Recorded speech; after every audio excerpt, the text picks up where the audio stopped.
और wind force. We have already studied in class 9 buoyancy and wind force.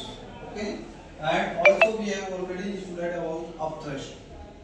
So today we will perform the activity buoyancy और wind force. आप सभी लोग जानते हैं बेटा कि कोई भी ऑब्जेक्ट को यदि हमें किसी फ्लूइड के ऊपर फ्लोट कराना है या फिर सिंक करना है तो उसके लिए क्या नेसेसरी कंडीशन होना चाहिए.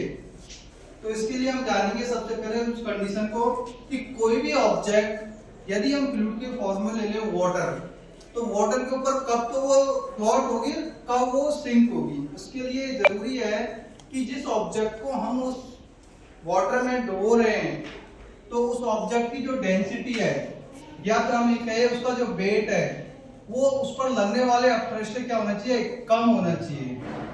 यदि ऐसा है तो वो ऑब्जेक्ट उस वाटर में इजीली फ्लोट हो जाएगी. अदरवाइज यदि उस ऑब्जेक्ट का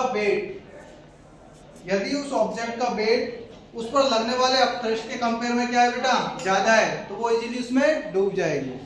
तो एक एग्जांपल के माध्यम से हम ये देख सकते हैं कि ये जो बॉल है बेटा, इसको यदि हम वाटर लेवल पे डालते हैं, वाटर की सरफेस पर, तो इस बीकर में भरे हुए वाटर में वो डूबेगी नहीं. मैं कितना भी इसको प्रेशराइज करूंगा लेकिन वो डूबेगी नहीं, वापस बाहर आ जाएगी.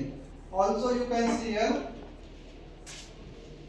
इन सारी बॉल को मैं एक साथ भी डालता हूं तब भी ये इसके अंदर नहीं डूबेगी, एक लेवल तक डूब जाएगी. जैसे ही मैं हटाऊंगा ये फ्लोट होने लगेगी बेटा.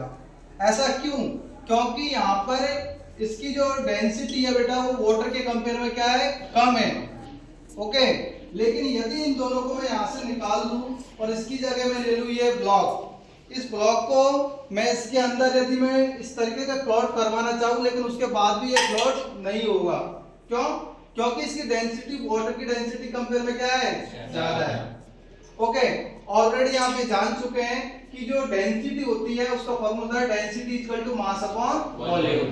तो अब आप लोग इजीली, आपसे कोई पूछता है कि कोई भी ऑब्जेक्ट कब वाटर लेवल पर फ्लोट होगी, कब सिंक होगी, तो बता पाओगे ना. यदि उसकी डेंसिटी कम है तो वो उस पर फ्लोट हो जाएगी. हम यूं भी समझ सकते हैं, ग्रेविटेशन वाले चैप्टर हमने पढ़ा था कि इसके ऊपर लगने वाला, इस ऑब्जेक्ट पे जो फोर्स लगेगा ग्रेविटेशनल फोर्स, यदि अपथ्रस्ट की कंपेयर में कम है, तो वो क्या है, उस पर फ्लोट हो जाएगी.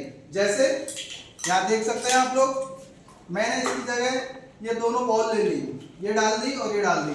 अब इस पर लगने वाला जो अपथ्रस्ट है वो ज्यादा है और इन बॉल के ऊपर लगने वाला जो ग्रेविटेशनल फोर्स है वो क्या है, कम है, उसका मैग्नीट्यूड कम है, इसलिए ये फ्लोट हो पा रही है. सिमिलरली यदि मैं इस ब्लॉक को डालूंगा तो इस पर लगने वाला जो ग्रेविटेशनल फोर्स है वो ज्यादा है और अपथ्रस्ट क्या है, कम. या फिर हम ये कहे जो वाइंड फोर्स है वो क्या है, कम है, तो ये इसमें डूब जाएगी. मैं इसको धीरे से छोड़ूंगा क्योंकि ये ग्लास का बना हुआ है और इसका वेट ज्यादा है, ये क्रैक भी हो सकता है. इसलिए देख सकते हैं आप लोग, ये इसमें सिंक हो गया, जबकि इसी के सिमिलर यदि हमने बॉल को डाला तो ये क्या हो गई, इस पर फ्लोट होगा. आप लोगों को, आई होप सभी को ये समझ में आया होगा कंसेप्ट कि कब कोई ऑब्जेक्ट किसी लिक्विड में फ्लोट होती है और कब सिंक होती है. Okay, thank you.